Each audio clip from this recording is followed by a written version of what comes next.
Hello friends, आज मैं explain करने वाली हूँ एक मलयालम लैंग्वेज वाली मूवी को। एक हॉरर और साइकोलॉजिकल मूवी है जिसका नाम है भूतकालम। इसका मतलब है भूतकाल यानी पास्ट। इस मूवी को डायरेक्ट किया है राहुल सदाशिवन इन्होंने और एक बहुत बढ़िया हॉरर मूवी है। मूवी शुरू करने से पहले मेरी आपसे रिक्वेस्ट है कि आप दुनिया के किस कोने से मेरा ये एक्सप्लेनेशन देख रहे हैं ये मुझे कमेंट्स बॉक्स में ज़रूर बताइए। तो अब चलते हैं सीधे मूवी की तरफ। मूवी की शुरुआत में हम वीनू नाम के एक लड़के को देखते हैं जो सो रहा होता है। तभी उसके पास उसकी नानी आ जाती है क्योंकि नानी को रात को नींद में चलने की बीमारी होती है। जिसके बाद वीनू अपनी माँ के पास जाता है। इसका नाम होता है आशा और उसे बोलता है कि नानी फिर से मेरे पास आई। तब उसकी माँ और वीनू नानी को उनके रूम में लेकर जाते हैं और आशा वीनू को नानी के डायपर चेंज करने के लिए हेल्प मांगती है। वीनू हेल्प तो करता है पर उसे एक काम करना बिल्कुल पसंद नहीं होता क्योंकि उसकी नानी बहुत सालों से ऐसे ही हालात में होती है और उनका ख्याल वीनू को ही रखना पड़ रहा था। वीनू अपनी माँ को बोल भी रहा था कि नानी का ख्याल रखने के लिए एक होम नर्स रखते हैं, पर उनको रोज का खर्चा चलाने के लिए भी इतने पैसे नहीं थे तो होम नर्स कैसे रखते। वीनू के बिहेवियर से आशा उस पर गुस्सा करती है। तब उनकी नानी समझ जाती है कि हम इन दोनों पर बोझ हो गए हैं और अगले दिन हम देखते हैं कि नानी की मौत हो गई है। ये देखकर आशा बहुत शॉक हो जाती है और रोती है, पर वीनू को इस बात से ज़्यादा फर्क नहीं पड़ता है। उसके बाद हम देखते हैं कि आशा अपने साइकियाट्रिस्ट के पास जाती है क्योंकि उसे डिप्रेशन की बीमारी थी और ये बीमारी उसकी माँ को भी थी क्योंकि ये उनकी फैमिली के अंदर ही था और आशा ने बीच में ही टैबलेट्स लेना छोड़ दिया था। तो डॉक्टर उसे फिर से टैबलेट देती है। उसके बाद हम देखते हैं कि वीनू ने परमा किया है और वो जॉब की तलाश में होता है और वो एकदम अपने फादर की तरह होता है जिनकी बहुत सालों पहले डेथ हुई थी। उसके बाद हम देखते हैं कि आशा अपने देवर मधु से मिलने जाती है। तब वो आशा से वीनू के जॉब के बारे में पूछते हैं। तब आशा बोलती है कि उसको जॉब के ऑफर्स आए तो थे पर वो दूसरे शहर में थे इसलिए वीनू ने वो एक्सेप्ट नहीं किए, पर उसमें आशा का भी स्वार्थ होता है। उसे वीनू अपने पास रहना चाहिए ऐसा लगता था। अगले सीन में हम वीनू को स्मोक और ड्रिंक करते हुए देखते हैं। इन सब चीज़ों की आदत उसे थोड़े ही दिन हुए लगी थी क्योंकि उसे अपने जॉब और नानी का टेंशन था और उसी स्ट्रेस की वजह से उसे आदत लगी थी। और घर में भी हम देखते हैं कि उसकी माँ और उसके बीच के रिश्ते कुछ अच्छे नहीं थे।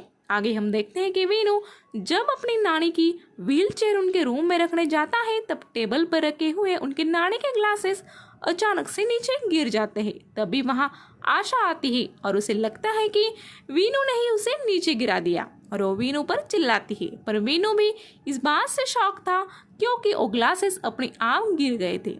आगे हम देखते हैं कि आशा एक स्कूल टीचर है और बच्चों को पढ़ाते समय उसका ध्यान ही नहीं रहता था, जिस वजह से स्कूल के प्रिंसिपल ने उसे लंबी छुट्टी लेने के लिए कहा था। तब आशा समझ जाती है कि उसे अब हमेशा के लिए घर बैठना पड़ेगा और इस वजह से आशा टेंशन में आ जाती है। अगले सीन में हम देखते हैं कि रात में वीनू अपनी माँ के कमरे के पास जाता है क्योंकि उसे उनके रूम में आवाज़ें आ रही थी और वो अंदर झांक कर देखता है तो उसे अंदर उसकी नानी बैठी हुई दिखाई देती है, पर तभी हम देखते हैं कि ये सब वीनू का सपना होता है। अगले दिन हम वीनू को उसकी गर्लफ्रेंड के साथ देखते हैं जो वीनू पर गुस्सा होती है क्योंकि वीनू ने उसका कॉल अटेंड नहीं किया था, पर वीनू उसे मना लेता है। उसके बाद वीनू अपने एक फ्रेंड श्याम से मिलता है जो अपना एक जॉब छोड़कर दूसरी जगह जॉब करने वाला था और इस बात से वीनू बहुत खुश होता है क्योंकि श्याम के कहने पर वीनू को उसकी जगह पर जॉब मिलने वाला था। और दूसरे दिन वीनू श्याम के कंपनी में इंटरव्यू के लिए जाता है और तब वीनू उनको बोलता है कि मैं एक जॉब इसलिए करना चाहता हूँ क्योंकि मुझे अपने ही शहर में काम करना है। तो वो लोग बोलते हैं कि हमने तो अभी तक ये भी डिसाइड नहीं किया है कि तुम्हें जॉब देना है या नहीं क्योंकि तुम्हें इंटरव्यू के लिए कैसे आना है ये भी पता नहीं है, तुमने अच्छे से कपड़े पहने नहीं है, शेविंग नहीं की, इसलिए हम तुमको ये जॉब नहीं दे सकते। और उसके बाद नाराज होकर वीनू श्याम के घर जाता है और वहाँ श्याम बहुत खुश होता है क्योंकि उसे दूसरी जगह अच्छा जॉब मिल गया था। तब वीनू श्याम को बोलता है कि ये जॉब मुझे नहीं मिला पर मुझे जॉब की बहुत ज़्यादा ज़रूरत है और उसके लिए मैं कुछ भी काम करने के लिए तैयार हूँ। और वीनू शाम को उसके होटल में काम करने के बारे में पूछता है। तब शाम भी तैयार होता है। उसके बाद हम देखते हैं कि डिनर करते वक्त वीनू की माँ वीनू को बोलती है कि तुमने फिर से स्मोक करना शुरू किया ना, तुम्हारी जेब में मुझे लाइटर मिला। पर वीनू झूठ बोलता है। वो बोलता है कि ओ मैंने दूसरे काम के लिए रखा है। उसके बाद आशा वीनू को जॉब के बारे में पूछती है। तब वीनू बोलता है कि जॉब के लिए उसे कम से कम 1.5 साल का एक्सपीरियंस चाहिए और इस बात पर वो दोनों में बहस हो जाती है। तब वीनू बोलता है कि आज पापा होते तो मुझे अच्छे से समझ लेते। तब उसकी माँ उसे बोलती है कि उन्हीं की वजह से तो हम पर ये दिन आए हैं और हम कर्जे में हैं। और आशा गुस्से से उसके रूम में चली जाती है। अगले दिन आशा स्कूल में पढ़ाने के लिए जाती है, पर वो अपने ही ख्यालों में होती है और तभी उसके सामने एक छोटी बच्ची बैट से खेल रही होती है और आशा उसके हाथ से बैट को छीन लेती है और तभी उस बच्ची को वो बैट लग जाती है और उस बच्चे की मुंह पर चोट आ जाती है और इस बात की वजह से उसे जॉब से हटा दिया जाता है और इस वजह उनका एक अर्निंग सोर्स रुक जाता है। अगले सीन में हम देखते हैं कि वीनू उसके कमरे में सोता है और तभी उसके रूम का दरवाजा अपने आप हिलता है। वीनू को कुछ भी समझ में नहीं आता और अगली सुबह जब वीनू उठता है तब उसका फोन नीचे गिरकर टूट गया होता है। इस बारे में वीनू आशा से पूछता है। तब आशा बोलती है कि मुझे नहीं पता और सुबह सुबह मेरा लड़ने का मूड नहीं है।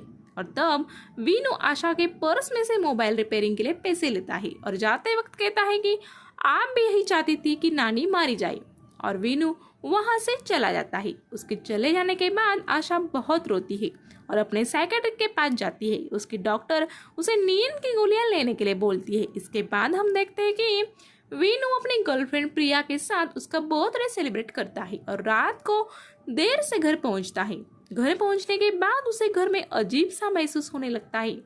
तब वीनू उसकी नानी के रूम में जाता है और तभी नानी के ग्लासेस अपने आप नीचे गिर जाते हैं और नानी की व्हीलचेयर भी अपने आप हिलने लगती है और रूम का दरवाजा भी लॉक हो जाता है। वीनू बहुत डर जाता है और आशा को आवाज देता है, पर आशा ने तो नींद की गोलियां ली थी जिस वजह से उसे वीनू की आवाज सुनाई नहीं देती है। तभी वीनू को एक परछाई दिखाई देती है और यही सीन कट हो जाता है।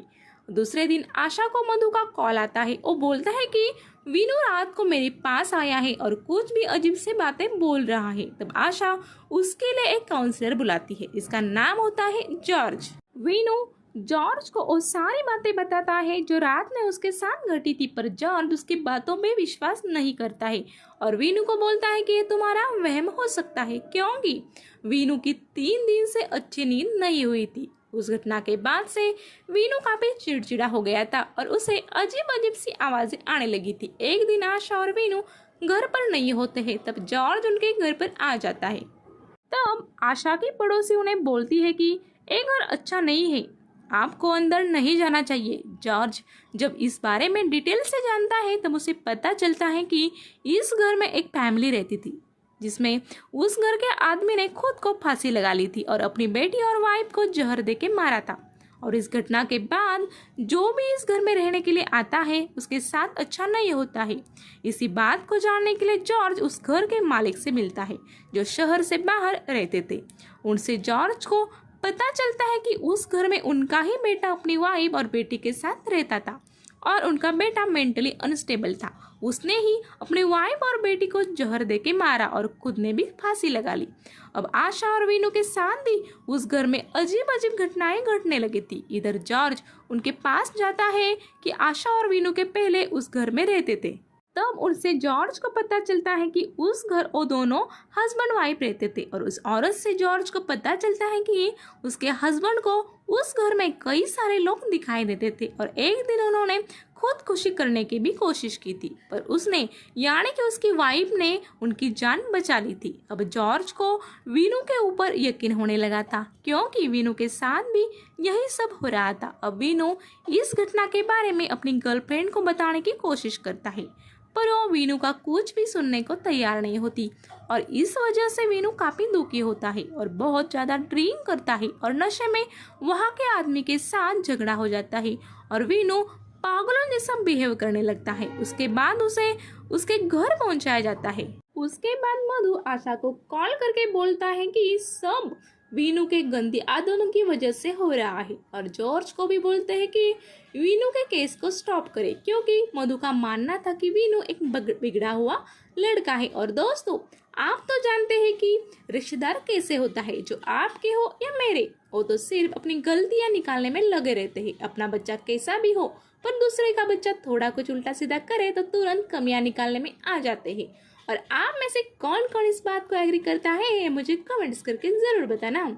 इसके बाद हम देखते हैं कि आशा इन सब बातों से काफ़ी तंग आ जाती है और उसे हमेशा के लिए खत्म करने के लिए वो डोसा बनाते समय बैटर के अंदर पॉइजन मिला देती है। पर वीनू बोलता है कि आज मुझे भूख नहीं है।